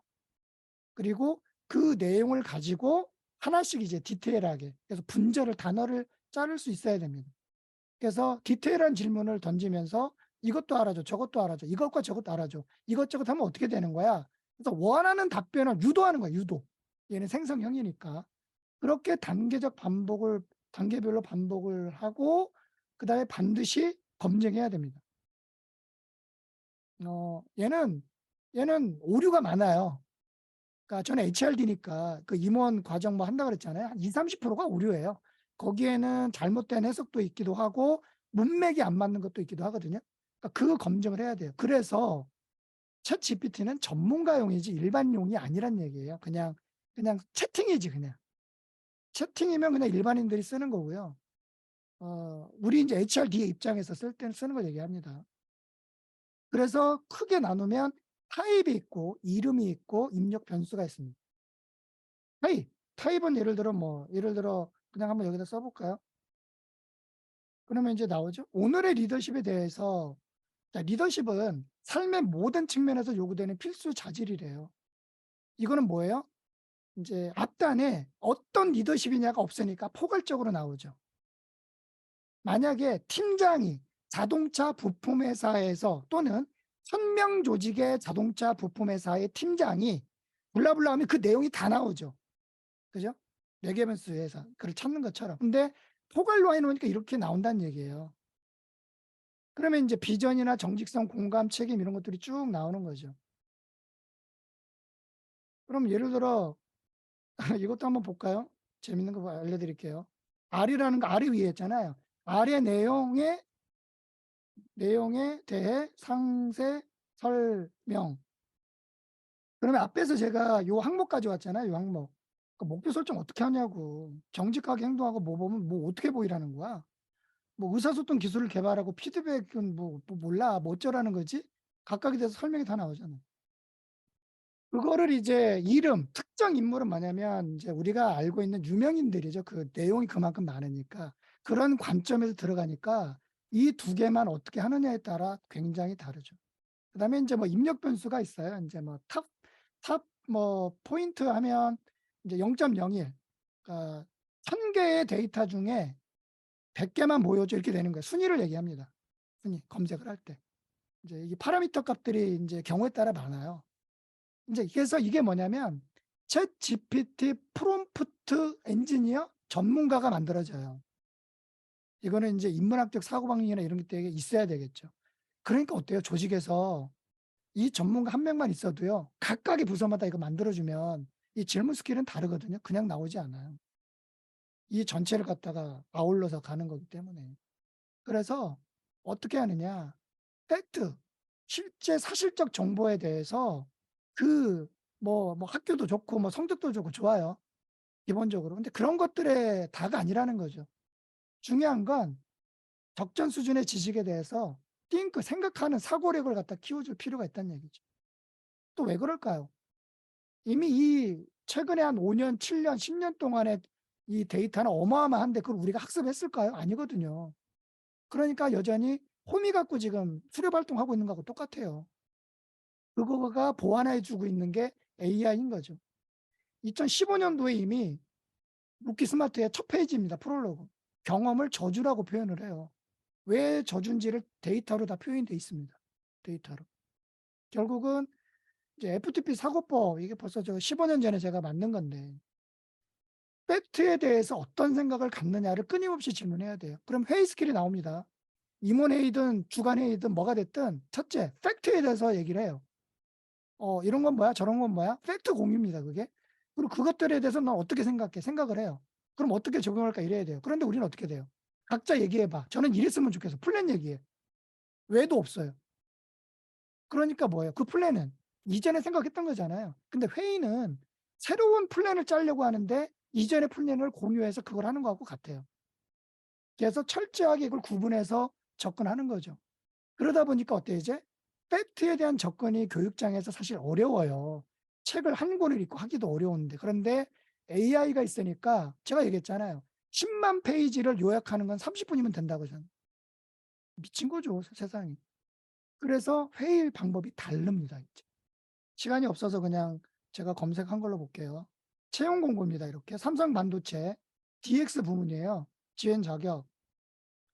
그래서 이제 여기 요 내용을 이제 GPT에다 놓고 쓰는 거죠. 참고해서 공고 만들어줘 그러면 채용 공고문을 이렇게 만들어줍니다. 채용 공고. 그다음에 블로그에 작성해줘 그러면 블로그 내용 다 작성해주고. 자, 상기 내용을 가지고 신입 채용할 때 면접 질문 10개 만들어줘. 그럼 뭐야? 회로 개발 경험에 대해 얘기해 줄래? 우리 면접 질문 뽑으려고 사실 이거 막 일주일 동안 밤새면서 뭐 이것도 돈도 사실 기업에서 많이 주거든요. 이거 뽑는데 3초 걸립니다. 3초. 일주일 동안 걸리게 3초예요. 10시간이 3분이 아니고. 그럼 한번 더 볼까요? 상기 내용을 참고해서 인성을 파악할 거 10개 만들어서 다 나와요. 더 갈까요? 야, 후속 질문 던져줘. 만약에 당신이 그런 거 뭐 성공의 기여에 얼마나 기여했는지 답변했어. 그럼 뭘 물어봐? 스타일을 보완하도록 넌 어떻게 할 거야? 뭐 도전적이고 이런 것들을 어려운 시기에 뭐 동기부여 한 적이 있어? 그 다음 물어볼 질문들이 다 나와요. 그러면 평가는 어떻게 해요? 평가. 이거 경력직이구나. 평가 뒤에 있나 없나? 모르겠네. 딴 데 있나 보다. 그럼 이거에 대해서 각각의 평가하는 방법이나 이런 거 다 나와요. 다른 데 있나 보네. 찾을게요. 이제 또 구체적이죠? 튜닝해서 질문이 뭘로 던졌냐면 이렇게 쓴 거죠. 반도체 공정 설계와 품질 확보에 한 최적 블라블라블라 설명해줘. 이게 뭐냐면 질문에 대해서 따고 온 거네요. 학급 질문, 반도체 공정 프로세스를 설계하고 이런 친구를 지금 뽑으려고 해요. 거기에서 채용 공고 나름대로 필요한 요구사항들을 만들어줬고 그 중에 대해서 요 부분만 상세하게 설명하라고 한 거고 거기에 대해서 이 친구를 뽑으려고 하는데 뭘 물어봐야 되지? 이 질문 알려준 거고 거기에 대해서 2차 후속 질문 던진 거 알려준 거고 그럼 평가는 어떻게 해야 돼? 이러한 독의 원리 사용 설명해봐. 프로젝트 어떻게 사용했는지 구체적인 예를 들어봐. 이런 거 하고 있는지 평가 요소가 다 있습니다. 그러면 저는 또 대학을 가르치잖아요. 그러면 야 이런 질문 나올 때 어떻게 대답해야 되느냐? 답변 다 나와요. 답변이 다 나옵니다. 답변. 그러면 현장에 이 면접자가 아니라 하더라도 HR 분야에서도 제대로 된 직원을 뽑을 때 이런 것들 하루 정도 서너 시간 투자해서 정리해 보면 면접 볼 수 있다는 얘기예요. 직무 면접을. 직무 면접. 대단하죠? 그 외에 뭐 교육 프로그램 설계 한번 볼까요? 핵심가치 뇌제열한 조직 문화 프로그램을 만들어줘 그랬더니 핵심가치 정의부터 해서 다 나오죠. 그다음에 진행 사례, 뭐 자포스라든지 뭐 이런 사례들 나오죠. 구글 등. 그다음에 제가 뭐 이게 아마 한국 기업 사례 찾아달라고 한 거예요. 다 외국 사례만 있으니까. 그랬더니 이제 삼성, LG, 현대 쭉 나오는 거죠. 자, 그중에 LG 잡습니다. 야, LG가 이런 거 했다며? LG는 어떻게 고객 서비스나 이런 거 했니? 그런 거를 구체적으로 물어보는 겁니다. 그럼 그 LG에 대해서만 이렇게 상세하게 나오는 거죠. 그러니까 질문 하나당 300에서 100, 500개 질문이 나온다는 얘기예요. 그게. 그다음에 팀장과 MZ세대 소통하는 방법. 여기 보면 기술 사용, 투명성, 기본 다 도구예요, 도구. 팀 리더가 MZ세대 소통 시 메시지를 간결하게 작성하려면 어떻게 해야 되냐? 야, 그거 있잖아, 그거 있잖아. 막, 딴 일 하지 말고, 야, 그거 오후 2시 회의실에서 회의 있는데, 새 프로젝트 대한 아이디어 좀 가져와. 군더더기 하지 말고. 이런 대화들도 다 나와. 그러면 이제, 팀장이 MZ세대와 효과적으로 피드백을 주고받는 상황을 대화 형식. 제가 아까 형식 얘기했잖아요. 그럼 어떻게 해요? 이제 이런 거는 이제 언어를 순화시켜야 되겠죠. 강대리, 뭐 이렇게 써야 되겠죠.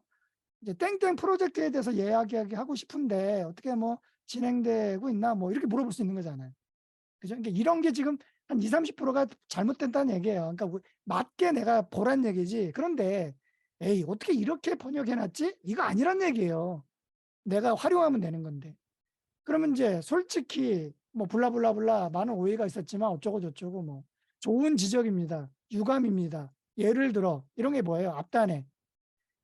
그러니까 이건 뭐냐면 상대방의 입장에서 얘기해주는 멘트예요. 그런데 우리는 이렇게 이걸 생략하고 바로 얘기하잖아요. 이게 되게 파워풀한 거예요. 논리 구조가. 우리가 어떤 적극적 긍정 이런 걸 할 때는 상대방을 존중해주고 상대방이 뭔가를 얘기할 때 그런 것뿐에 충분히 나도 공감 가긴 하는데 뭐 이런 건데 야 그건 아니고 이러면 이제 척이 되잖아요. 그러니까 문장의 구조를 보면 어떤 형식으로 멘트를 해야 되는지를 참고할 수 있어요.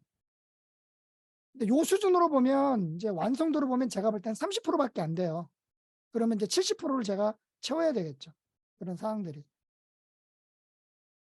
그다음에 방막 공정 문제 해결. 이건 이제 현장 문제죠. 이제 예를 들어 이제 한번 찾아볼까요, 이거? 갑자기 궁금하네요. 볼트와 너트를 생산할 때 주로 현장에서 주로 발생하는 문제점은 자, 예를 들어 선일다이파스라는 회사에 이제 신입 뭐 어쨌든 이제 뭐 경력이든지 현장직으로 가려고 해요. 그러면 이제 이 회사는 볼트와 너트를 만드는 회사지.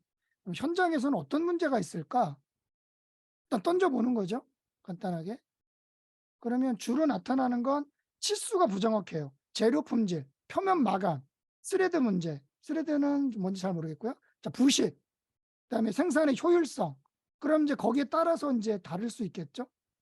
그죠? 그다음에 이제 볼트와 너트의 구성 적절에 맞도록 하고 충족하고 여기에 대해서 이제 타고 들어가는 거죠. 이런 사항들이.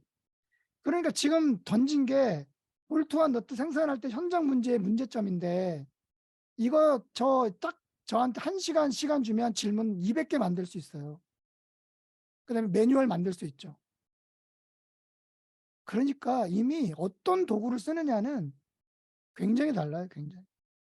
그다음에 뭐 이거 하나 보여드려 볼게요. 이제 분석하는 건데 그러니까 해봐야 돼요. 예를 들어서 현대자동차와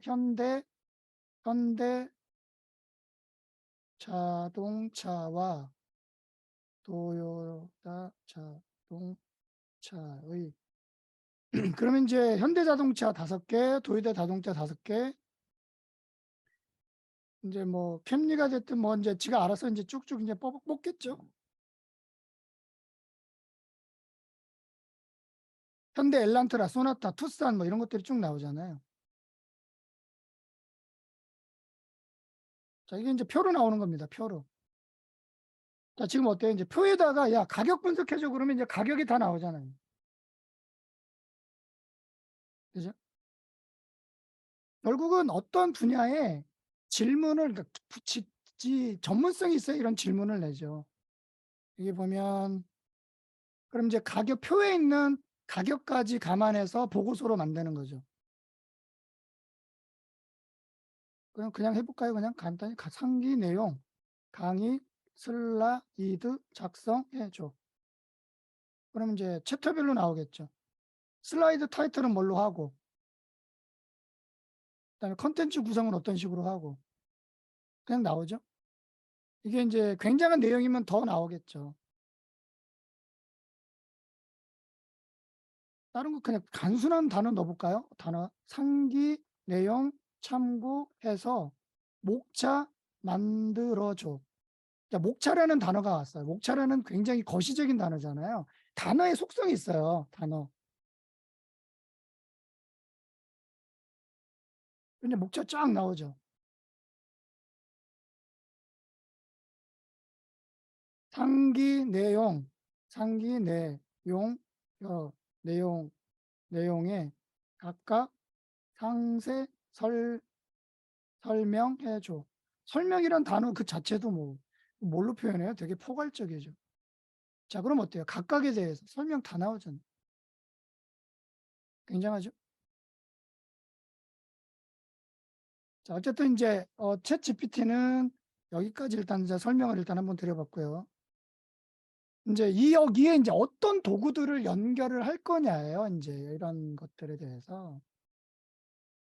이제 여기에 이제 정의가 달라질 거예요. 이제 협업이 뭐냐, 도구가 뭐냐, 선택이 뭐냐, 협업 도구는 뭐냐, 협업 도구 선택은 뭐냐, 협업을 선택은 뭐냐. 이 경우수가 다 질문이란 말이에요. 그럼 이제 협업은 결국은 성과구나 이런 생각 들지 않아요? 정의가 좀 더 다르겠죠? 완전 생산성이 되겠죠? 확장 프로그램 세 가지 정도가 있어요. 이거 이제 구글 크롬의 웹스토어를 검색하면 뭐 몇천 개 있어요. 그런 게 있어요. 어쨌든 이제 프롬프트 진위를 여기다 탑재를 해놓으니까 번역해서 물어보고 그게 나오는 겁니다. 그 다음에 검색 엔진용은 구글에서 검색할 때 이게 나오는 거예요. 그 다음에 여기에 있는 것들을 기록하는 게 필요한 거는 내가 어디다 저장해야 되잖아요. 이걸 막 많은 걸 다 할 수 없으니까 클릭만으로 노션에 저장이 된 게 이거예요.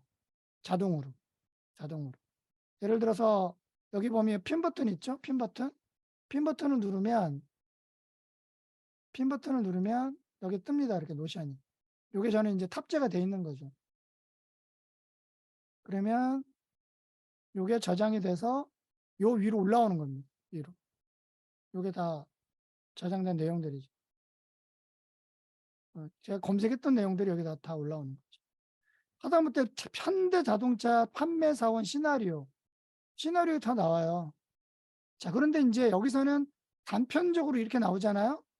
그런데 프로 매뉴얼 수준에서 이거를 갖다가 만들 거면 얘를 학습시켜요. 무슨 얘기냐면 얘는 생성형이라고 그랬잖아요. 앞단의 질문을 얘는 계속 학습이 돼요. 한 3,000자 정도는 얘가 기억을 하는 걸로 알고 있거든요.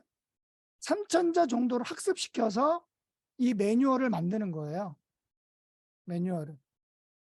그러니까 제가 얘기했잖아요. 이게 프로 수준에서 이걸 그냥 쓰는 거지 아마추어는 그냥 재미로 쓰는 거고 그냥 아무나 쓸 수 있는 게 아니더라고요. 왜냐? 이것도 다 검증해야 되거든요. 적합한지 아닌지를. 그래서 나중에 여러분들 이거 해당되는 거 찾으실 때 여기 보면 크롬 웹스토어가 있어요. 크롬 웹스토어. 거기서 GPT를 치면 확장 프로그램이 뭐 수없이 많아요. 근데 저도 이쪽 전문가는 아니어서 그러니까 자칫 개인정보가 유출되거나 컴퓨터에 영향을 줄 수 있는 게 있어요. 그래서 이제 그냥 대표적으로 나온 거 외에는 저도 안 쓰거든요. 왜냐하면 새로운 걸 쓰려면 추천하는 거 말고 새로운 걸 쓰려면 전문가들 얘기 보니까 댓글도 보면서 오류나 이걸 다 점검하고 쓰더라고요. 그런 사항들이. 그래서 그냥 추천하는 건 무리가 없으니까 될 텐데 그런 것들 쓰시면 되고 여기 보면 이제 추가된 뭐 이렇게 들어가 있죠. 요게 이제 깔려 있는 거예요. 저 같은 경우. 그럼 옆에 같이 챗GPT가 찾아지는 거예요. 보이죠? 그죠? GPT를 들어가지 않더라도 구글과 챗GPT를 동시에 쓸 수 있어요. 동시에. 자, 그래서 이제 정리해 보자면 도구라는 게 이전에 우리가 생각했던 그리고 내가 이제 인식했던 도구와 그거보다는 정말 좀 더 넓게 크게 뭔가 봐야겠다라는 본인 선택지가 좀 필요하고요. 결국은 이제 어쨌든 오늘 주제는 AI니까 결국은 이제 Y에 대한 거를 고민해야 되겠다. 아시겠지만 Y는 목적성이 분명히 자기가 있지 않으면 스스로 고민하지 못하거든요. 여기 하나가 있고 그다음에 챗 GPT도 그 자체도 있지만 어떤 거를 확장하느냐에 따라서 그 이상의 퍼포먼스를 낼 것들이 많구나. 뭐 요런 정도? 그런 정도만 하면서 그 정도만 알고 유튜브 이렇게 좀 보면 딱딱 내가 좀 필요한 것들을 아마 찾아낼 수 있을 것 같습니다. 지금 협업 도구에 대한 부분들은 지금 저희 회사 내에서도 상당히 좀 중요한 부분으로 인지를 서로 하고 있습니다. 그리고 저희는 이제 구글 비즈니스 버전을 쓰고 있기 때문에 실은 지금 챗 GPT라고 하는 기능하고는 또 상이하지만 그 협업 도구에 대한 중요성하고 그 활용에 대한 형태나 규칙 이런 것들에 대해서도 직원들은 좀 인지를 하고 있어서 조금 더 세부적으로 좀 이런 좀 선진화된 도구들에 대해서 조금 적극적으로 도입하는 노력들, 그다음에 직원들하고 이런 부분들에 대해서 같이 인지하고 또 아이디어들이 많은 또 직원들이 있습니다. 이런 부분에 대해서 맞아요. 같이 좀 고민을 해야 될 시기가 왔다 생각합니다. 감사합니다. 네. 네, 고맙습니다. 제 166회 KHR 포럼을 마무리하도록 하겠습니다. 감사합니다. 수고하셨습니다. 네, 감사합니다. 고생하셨습니다.